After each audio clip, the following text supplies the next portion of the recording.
All right, along about 2006, went to William Wilson and approached him about the possibility of moving the pauper cemetery from the city property over to the Carver Road property, which was already designated for a cemetery back in the 30s. We came up with a drawing and a plat. Paragon did the information on it, went out and surveyed it. This is what we came up with, and this is a plat of the cemetery designating each individual spot that we have for burial. Up here you'll notice there's some regressions. They thought at first people were buried in those particular locations, but it came to be that they were actually tree stumps, and it was just a suppression in the ground. And what we've done, Bob, when we first started off, we came down here to number 445, and we started there with our first one. We got some metal pins with numbers on them. Then I got a form fixed where we can document everybody that is buried in this cemetery by number and name. For an example, the first one that we had was lot 445, pin number 1, which was a baby. And that's the first one we put in there, which would be right here in this spot, 445. That tells you that anybody can come into this office, pick up this clipboard, and look at this plat and tell exactly who is buried in this cemetery. So we're pretty proud of that. Right now we've got 9 that we have buried. Like I said, the cemetery goes back to the 30s. We've documented down here in this corner, there's 2 grave sites that were already there. One of them is a gentleman that was buried in 1936. The other one is a baby's grave that we can't do a whole lot of documenting on it because we don't have a whole lot of history on it. But we knew there was 2 already buried there. And we think what happened back in the 30s and the 40s, the prison farm wasn't that far from it. And they would use it for burial. And a good possibility that might be some buried that we're not. All right, we're at the city cemetery now, and this is Sherry Thaxton, and what I'd like to do, Bob, is show you the pauper cemetery over here at the veteran cemetery, which a veteran is really not considered a pauper, and they're not buried as such, but we'll walk over here and take a look at where we've got 3 of them. Maybe Sherry can explain what we do sometimes, and how we work with the city to make sure that they're buried with respect and dignity and get what they deserve. This is the 3 that we have had since I've been here, I believe. We designated this area here for the paupers in October of '09 when we put Mr. Williams here. Mm-hmm. And what we do is we take one space and then we will lay them out in 3s per grave space. So the next grave space over, when we have a veteran, then we would do the same here. So we started in the bottom, that way we would have them all together. So. I know all 3 of them have been here since I've been here since '99. So, and what we do, and Jack Sutton's a big integral part of it. We have pretty well full military honors, and the gentleman plays taps. We have a minister. Some of the veterans say a few things and honor him in that way, and it's really a pretty impressive ceremony when you really get down to it and know that somebody's being honored even though they couldn't afford to have anything else. But they are put up with dignity and respect and compassion, and that's a good thing. Yes. But it's a very, very nice cemetery. It's a big cemetery. Very, very well maintained. And I know the city's proud of it, and we're proud of it. Now, when we first opened the veteran cemetery, we designated our grave space number 1 for some of the burials of paupers over across in the old section. and they're all listed on a marker Okay. by name in grave space 1 at the top. All right, now we're in the oldest part of the city cemetery where paupers are buried, but I think Sherry said they really have no identification on them because it goes so far back. But she can explain a little bit about this corner property, which is the oldest part, and goes, well, from what I understand, back to what, 1915? About 1915. Yeah. This lot, they gave it a lot number of 308 Old Oak Hill, and we have a few names with just years of dates of death, but we don't actually know how many was put here in this area. After that, when I came here in '85, they had already moved from this area. I guess they filled up what they needed in this block here, and they had moved it across the road. So across the road is where we went to burying the paupers after that. Okay, we'll walk over there and take a look at that. And that'll bring us on up to what, 1940s maybe, or? We were burying there, over here. We were burying when I came here in '85, on through probably in the '90s, the early '90s. Okay, now we're in the second portion, I guess you would call it, as a pauper cemetery for the city. And Sherry, you say there's what, about 40? There's 40. There's 40 buried here, which is actual paupers. And this is the second stage of the pauper cemetery after the original one back in the early 1900s. Then we moved across here and then started burying them over here. Okay. We have a few veterans buried here in the pauper, and if you're a veteran, you are allowed to have a marker with your name from the government, but otherwise there's no marker with the names, but we do have a number and we know where each individual is buried. This is the third location of the city property where the paupers are buried, and this comes into my time frame where when I started back in '98, I started dealing with Sherry in the city to bury paupers here. And I don't know how many we've got buried here. We had several since I've been here, before we moved out to Carver Road. There's 47 total in here. So there's 47. The young man that roped the cemetery and put the fence up also put up the sign here, and he came to me and asked me what I thought about a name for it, and we kicked it around a little bit, and we came up with Spalding County Memorial Cemetery, which I thought was appropriate. And he had this made, which is pretty neat. And then his name down here where he completed it in 2010 for Boy Scout Troop 8. A young man by the name of Josh Norris, who I'm very, very proud of for doing what he did. It was a good project. Okay, let's go over here and just keep, I'll keep videotaping. And Yeah, we can walk down here to the corners where we first started. There is one or two grave sites that we found that are down in the very, very corner. One of them goes back to 1936.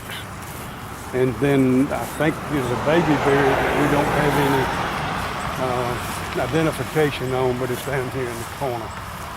And this is where we started hours after we got the cemetery completed and ready. But this was the first grave site that we found right in here. If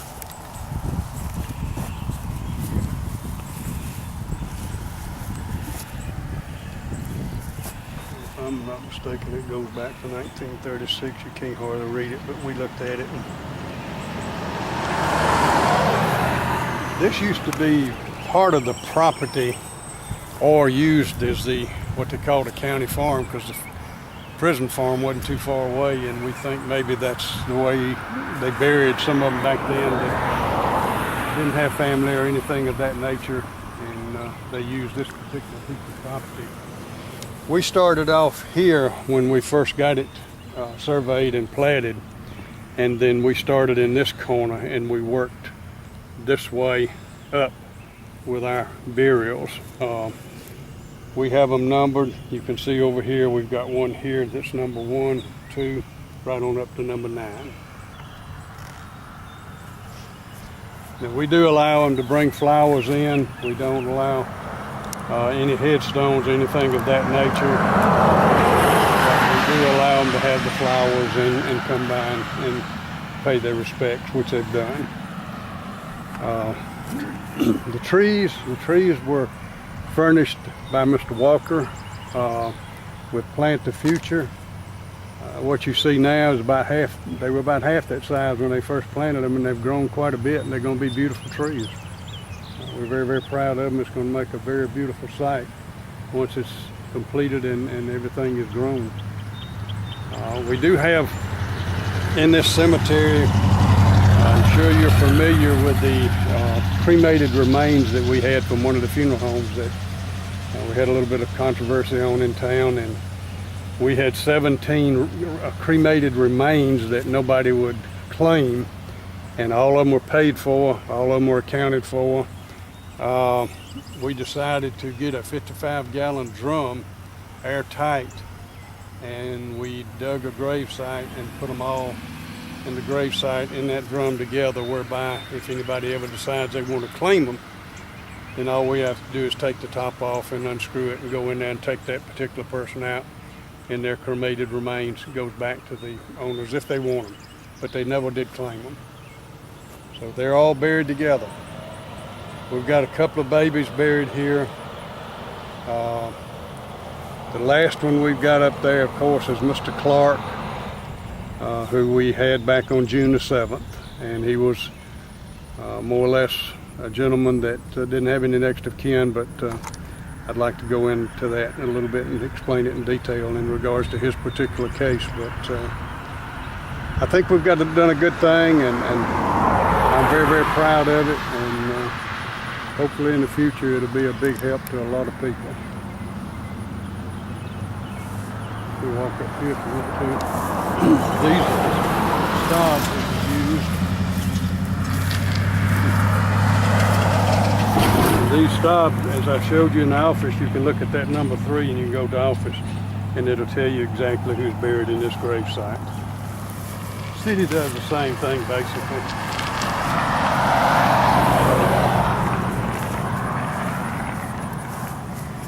The county is now to the point where when I call them when we have a burial that we need to do or something, they pretty well don't need me to come out.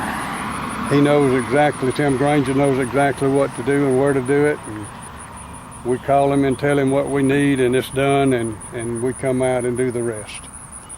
And the one thing that we do, Bob, we will not, or I will not have a service without having a minister and without doing it in compassion and with dignity and respect to an individual. Things that I want to talk to you about is cremation.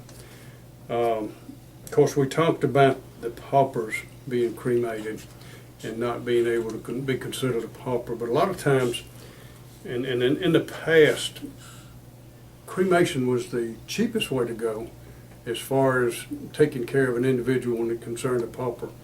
But we as coroners run into the problem where we could not cremate anybody without somebody's permission.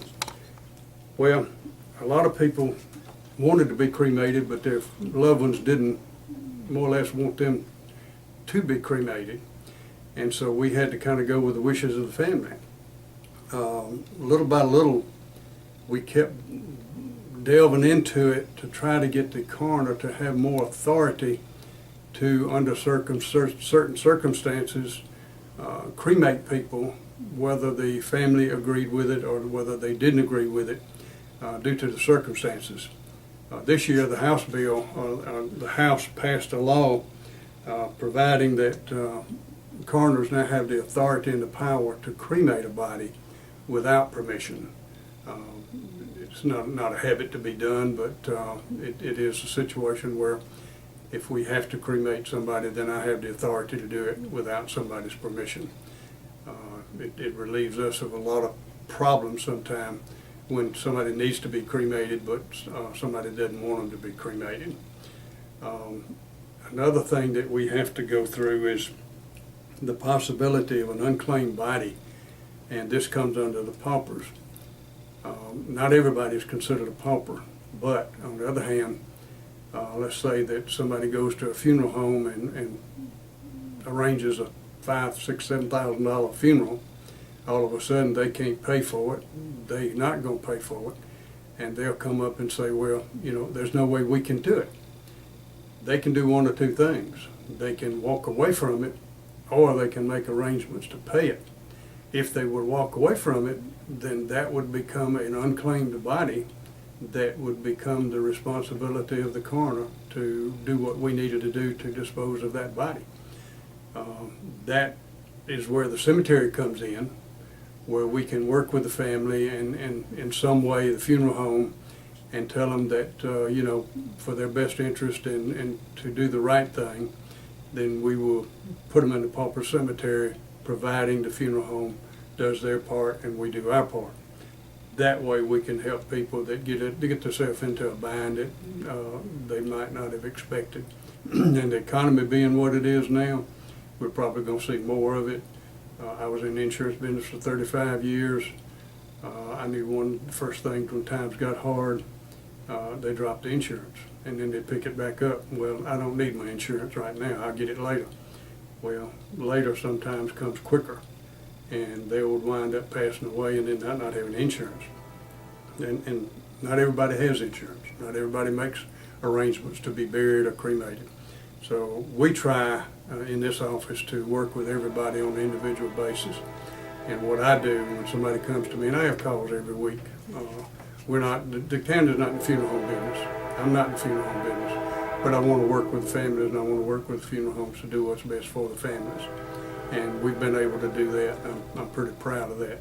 I've always said if you sit down with somebody and you talk to them on a face-to-face basis, tell them what you can do and what you can't do, what maybe you can help them on.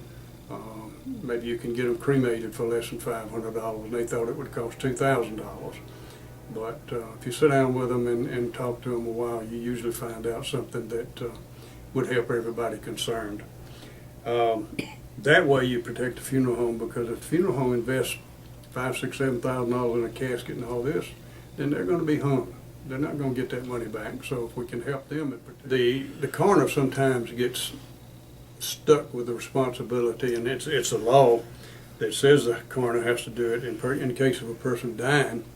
If there is no next of kin available or someone to turn the property over, then it becomes the responsibility of the coroner to assume the personal and real property of that individual that died.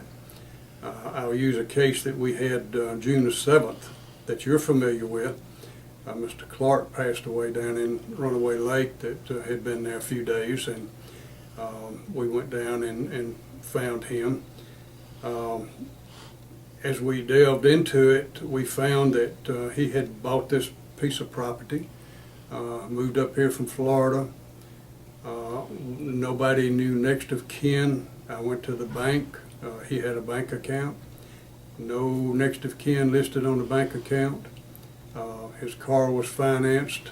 I went to the Ford place, found out who it was financed through, notified the finance company that they needed to come get the car, that the man had deceased. And just one thing and another just kept on building up. Well, this is the 26th of June. Myself and Nathan Atkinson with the Spalding County Sheriff's Department are still trying to locate next of kin. That property is still under my jurisdiction. We're probably going to have to condemn that property, which we've already condemned it. We would like to have that property burned, but we have to go through the proper channels to do that. People just don't realize that the coroner is responsible for a lot more than what you assume. Just because you go out and pronounce death and fill out a death certificate doesn't mean that you have completed your job. We're obligated a lot of times to accept more responsibility than we really need. But it's part of the job, and we are still trying to locate this gentleman's next of kin, and we will continue to try to do it. But right now we're barking up a tree that we can't find anybody. And what'll happen, his property will have to go into an estate. That estate will have to be settled in some court or by some lawyer. But until that time, I'm responsible for it. So it gives you a little bit of an insight that the coroner does a lot more than just go out and pronounce death and you know, make arrangements to send somebody to a crime lab or do something else. It gets into the personal part of it where you're responsible for quite a bit of property and quite a bit of money sometime that you'd really rather not be responsible for. But that's just part of it, and that's part of the job, which I enjoy doing, and hopefully I'll continue to do it. I've been in it now for 15 years. I've handled probably over 2,500 cases. I've investigated every death that you can imagine. There's not a death that I have not worked, that some person was either died or killed or maimed or wrecked or whatever. I've seen them all. And sometimes it's not pretty. Sometimes it's very difficult. Sometimes it's compassion. Sometimes it's emotional. But you go out and you do the best you can and treat the people that like you would want them to treat you if they came to your house. One of the hardest things in the world, doing death notification. And I try to do it with dignity and respect, and because I know that what I tell them, they'll remember it the rest of their life. They might forget some things, but they won't forget that.